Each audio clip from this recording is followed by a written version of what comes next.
Hello, hello, ladies and gentlemen. This is your girl Mitzi, and this is Mitzi. Let's think about it. Today we are thinking about septemics. Yes, ladies and gentlemen, this is something that is new that we need to think about, or is this something that we already know and we are unfamiliar with the term? What is it, right? So thankfully, I have Jim here who's going to help us really think about this in another way. So, Jim, thank you so much for coming on to my show and sharing your time and your perspective with me. I appreciate it. So much. So let's go ahead and dive right in. What does septemics mean? What does it mean? Okay. Well, before I say that, let me just give you one sentence to give you some context so Good you to have hear. a little bit of a frame of reference about this. Okay. I am the discoverer of hitherto unknown natural phenomena which greatly aid in the understanding of people, from which I created a revolutionary practical philosophic system called septemics and Okay. published it in the book Septemics Hierarchies of Human Phenomena. Okay. Septemics is a philosophical science based on the fact that many phenomena related to humans occur in a sequence of 7 levels. Hmm. Literally, the word septemics means of or pertaining to 7. Hmm. Septemics comprises a collection of scales or sequences, each of which breaks down various human phenomena into a hierarchy of 7 steps. There are 35 such scales, each of which is unique. And together they span the spectrum of human experience, by which I mean any problem, dilemma, situation, difficulty that any person has that has anything to do with people can successfully be analyzed by one or more of these scales, usually more than one. Hmm. That's interesting. So what makes septemics different than psychology? Septemics is much broader than psychology.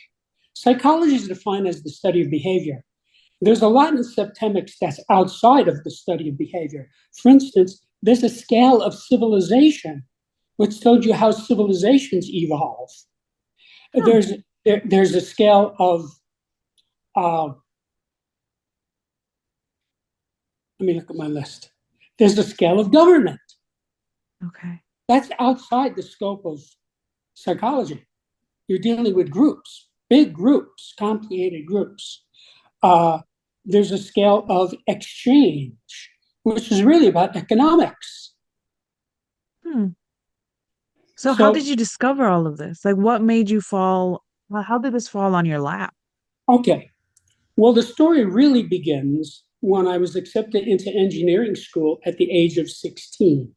Okay. Now, of course, I thought at that time that I was going to be engineering physical things such as electrons, airfoils, motors, and such. But by the time I had my master's degree, it was clear to me that I wanted to engineer the human psyche, Okay. which is an immaterial thing, because it is the area of greatest unknown and mystery. And more importantly, it is the area in which we as a race are failing miserably. 95% of the problems that people have in industrialized society are because they don't understand people, don't understand the boss, don't understand the mother, don't understand the son, don't understand the spouse. Correct. That is why more than 50% of the marriages in the United States end in divorce, because you didn't understand the person or you wouldn't have married them in the first place. Yeah, there's Okay? lack of understanding. Right.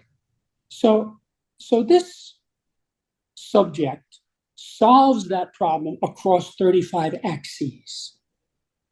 Wow. Um, so I wrote this book to help people. Each of these 35 scales provides the user with an infallible way of determining the salutariness or beneficialness of any group, individual, or activity. If the group, Hmm. individual, or activity moves persons up the scales, it's beneficial or positive. If it moves them down, it's detrimental or negative. So I'm giving you a yardstick by which to measure human affairs, Huh. which is So an what are the seven entirely, what are the seven layers then? I mean well, they, levels. I as apologize. remember I said, each scale is unique. So Uh-huh.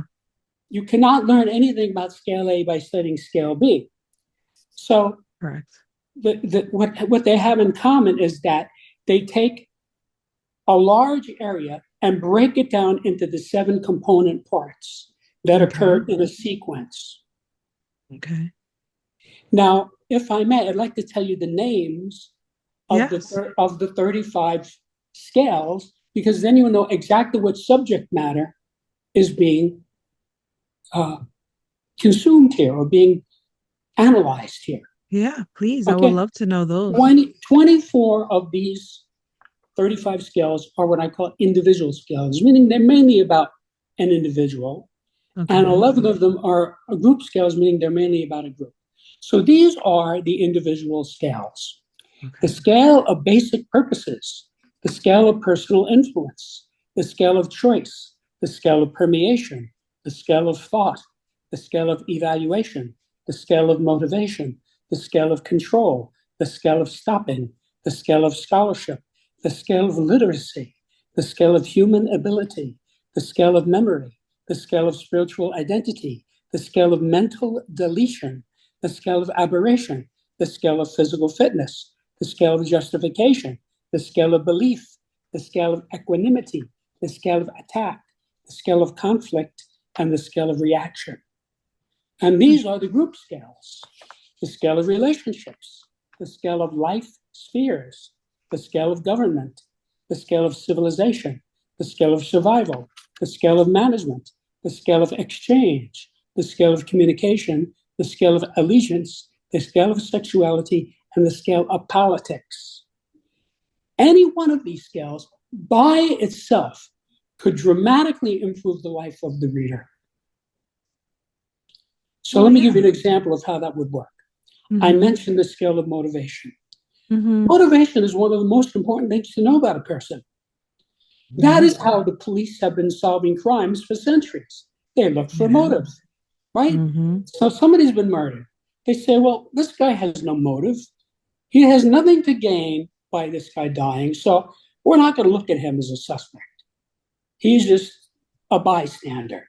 But then they find out, Mm-hmm. wait a minute, there's an insurance policy. And the wife is the beneficiary, and it's for $500,000. So she becomes a suspect. Now, she Mm-hmm. may not have done it, but I'm just saying that is the thought process that they use of how they go about trying to solve crimes. They look Yeah. for motive, right? Mm-hmm. Well, that's the Mm-hmm. scale of motivation. Mm. So let me show you how useful this is. You could ask, what is my wife's motivation toward me? What is my son's motivation toward me? What is my next door neighbor's motivation toward me? What is my boss's motivation toward me? What is my grandmother's motivation toward me? Now, every time you correctly spot it, you'll have an insight. Ah, now I see what's going on with grandma. She has this motivation. That's why she does X, Y, and Z. You Mm-hmm. see? Now, Mm-hmm. you could keep doing this for everybody you know and everybody you've ever known. Yeah. It's that focus. So you could use this 200, 300, 400, 500 different times, just Mm-hmm. asking that question. Then you can take it and reverse the vector and say, what is my motive toward my husband? What is my motive toward my brother? What is my motive toward my associate? What is my motive toward my mistress? And so forth. Mm-hmm. Again, you could just keep doing this and wind up using it 300, 400, 500 different times. Mm-hmm. So by the time you finish this exercise, you will have a greatly clarified mind about all of these people. Because if you know the motive of everyone that you know or have ever known, it really clears up your mind as to what was going on. Yeah, so how do you separate assumptions? You know what I mean? Because a lot of the times people can assume without actually knowing, and then they put somebody else in a wrong category, or they put themselves in a wrong category. How do people avoid that with this scale? First of all, with any scale, when you find the correct level, you will have an insight. So let's say you spot that your husband is at level two. So, that explains why he did this and this and this. Mm, That is one of the ways you know you found the right level. If you don't have an insight or a realization or an epiphany, you found the wrong level. I see, I see. That's one thing. Now the next thing is it's all about observation. Hmm. Shut up and listen. People tell you their levels. That's very true. That's You very just have true. to pay attention. Hmm. So if you observe carefully what the person is doing, how they're doing it, what they're saying, what their body motion is like, what their behaviors are, see? And you just see what's there. Then the next thing is you only have to assess it against seven choices.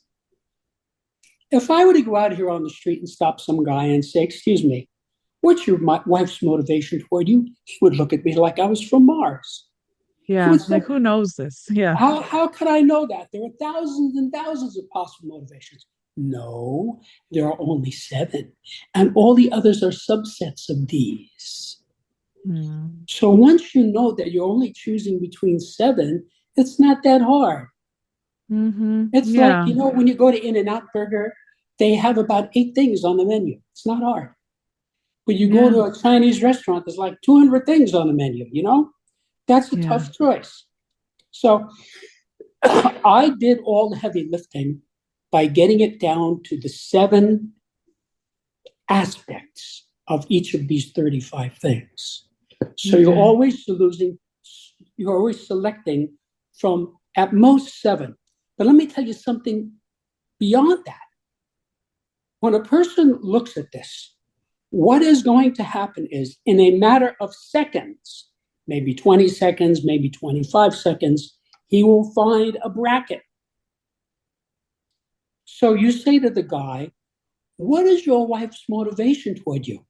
And he's going to look at it, and I guarantee you in seconds, he will say something like, "Well, I know it's definitely not six or seven because she's just nothing like that." So he got it down to five.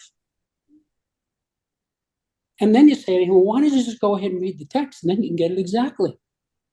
He's going to want to do that because he's interested. See, he's going to want to know what is my wife's motivation toward me.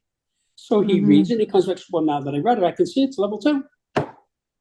That explains why she does X, Y, and Z, and she does not do A, B, or C, because that is her motivation. Hmm.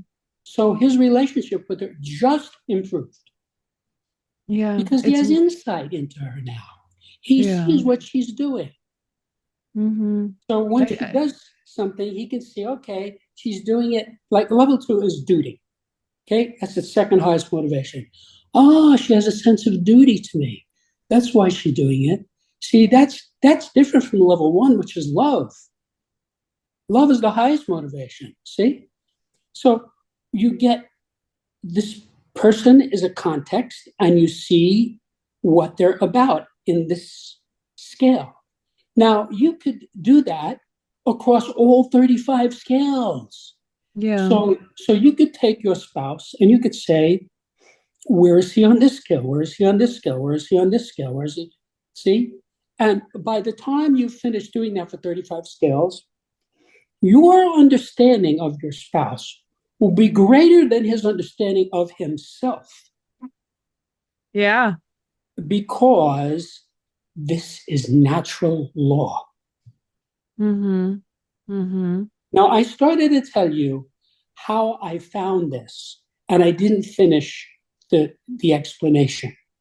So remember, I said by the time I had my bachelor's degree, I wanted to engineer the human psyche. So to make a long story short, I had a long career as a human development engineer, Okay. using engineering tactics, engineering strategies, engineering principles, engineering tools to help my clients. Now, as I was doing that, I started to notice incidentally that I could predict the outcome of the session. Hmm. This became a routine thing. That's interesting. Yeah. So then I would say, I knew this was going to happen. So then I said, I, after a while, I came to realize that the client would be at a specific level on a specific scale. And as a result of our interaction, he'd go to the next level up. Now, I never told this to anyone, but I wrote it down. My notes. I kept notes. And as the decades rolled by, this happened more and more. And every time it did, I just got better at what I did because I knew where the session was going. I Hmm. never told anyone anything like that. They had no idea what I was thinking or what I was writing down. I would just say to the guy, like I would be able to determine by my techniques that this guy had a problem with his mother. I'd say, tell me about your problem with your mother. Right? Hmm. So the guy starts talking, bop, bop, bop, bop, bop, bop, bop. And I can see as he's talking that he's at a specific level on a specific scale. He tells you.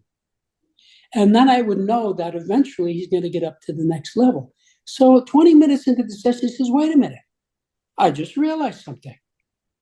My mother is bop bop bop bop. That's why I have trouble with her. See, and the biofeedback that I was using would confirm that. I'd say, great, let's go on to something else. Hmm. So now you have to realize that this experience of having the client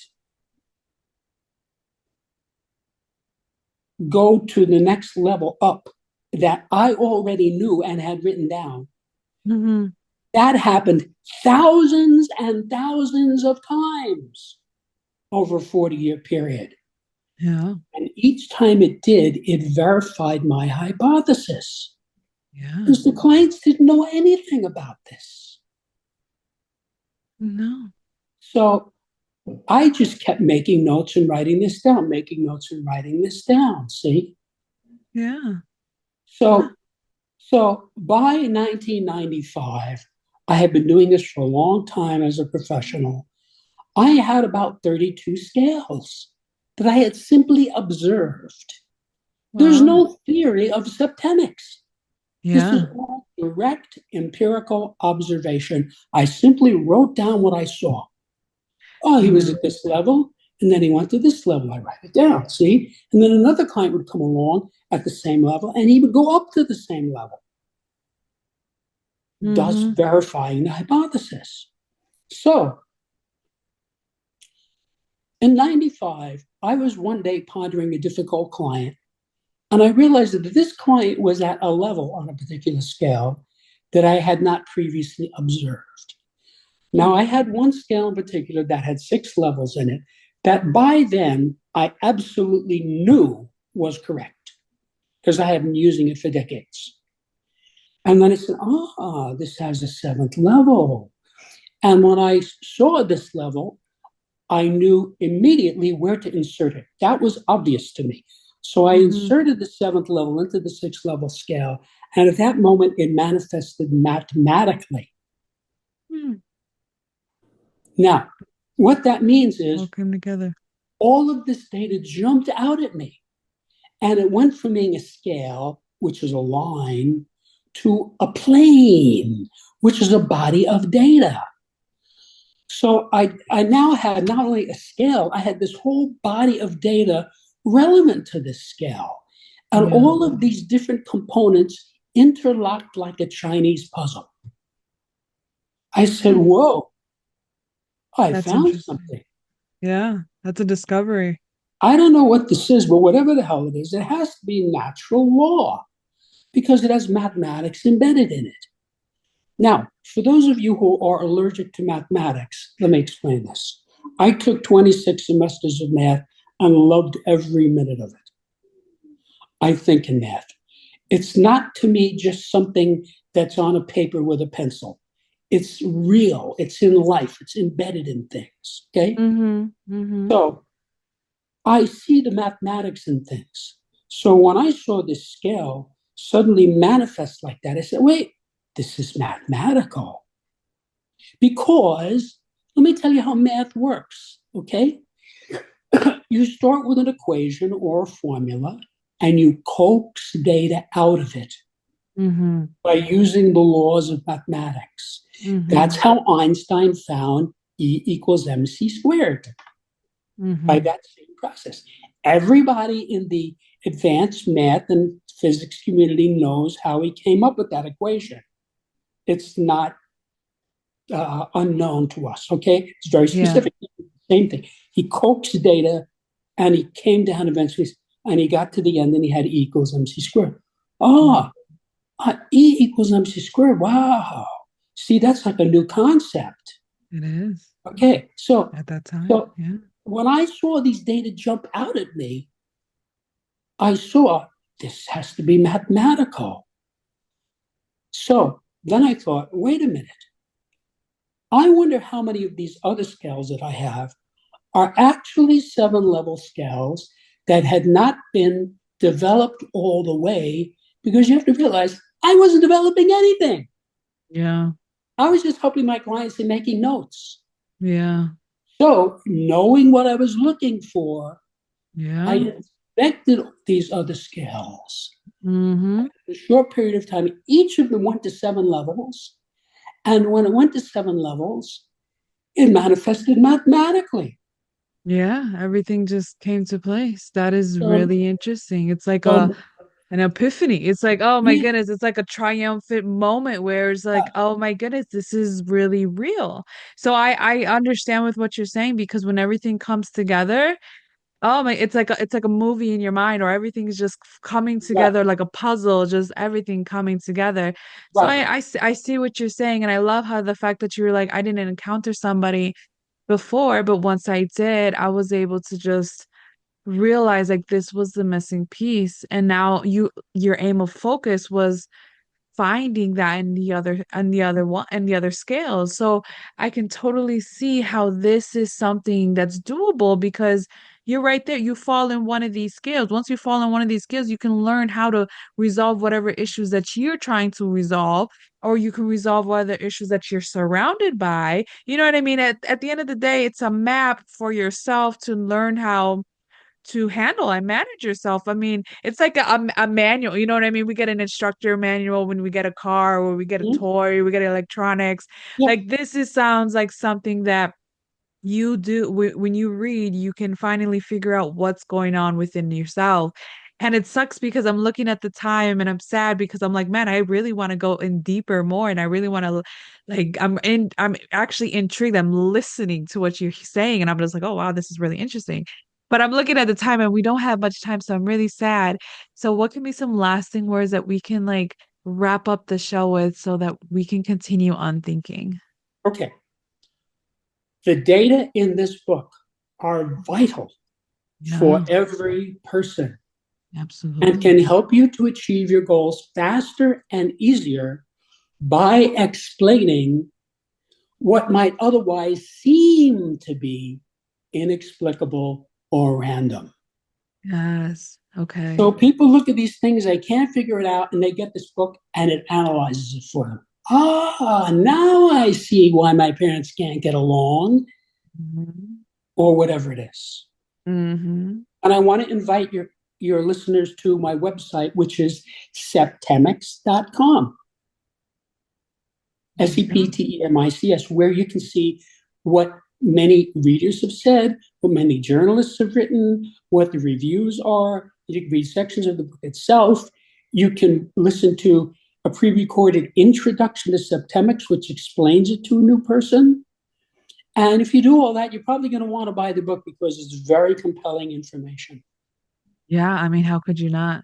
How could you not? And ladies and gentlemen, if you guys do want to know more about Jim and all that he has to offer the world, because how could you not be intrigued with this conversation and this and the fact that you can finally figure out everything that you feel so lost in. I mean, in this world, we feel so consumed by it, but then this seems so simple. This seems like it all make more sense. And I think this is something that we all need to continue on thinking about. So go check him out. I even have his website on my website.